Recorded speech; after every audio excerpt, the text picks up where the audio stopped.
I'm Caitlin Butler, but I go by Katie. I am a mechanical engineering undergraduate who just graduated at University of Missouri-Kansas City.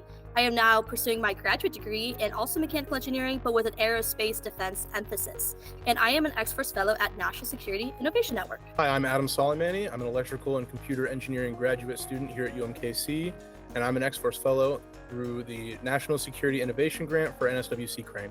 The whole project is basically the premise is we're trying to create a reconfigurable drone and incorporate all these different capabilities. So some of these capabilities have to do with autonomous landing functions. Other capabilities have to do with different flight modes. So our job is to design and manufacture and then see through the flight testing of all these different stages.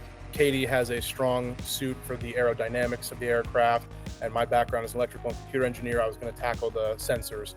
So for the autonomous landing, as well as helping assist in how the drone is going to reconfigure.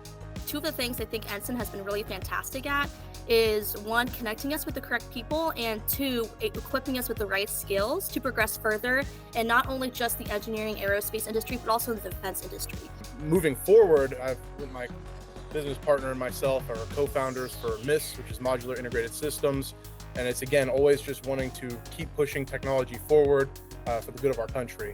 On the connection side, I've been able to talk with people from other companies, some within my field, some without, but all perspective has been amazing for both the engineering side and also I want to do program management. So this helps prepare me in a way to interact with people of different fields and different areas. Instant has definitely given us a ability to see industry leaders, and through seeing these industry leaders, it has definitely lit a fire wanting to continue to participate in national security, going after SBIRs, and continuing to develop our program management skills as well as our engineering skills.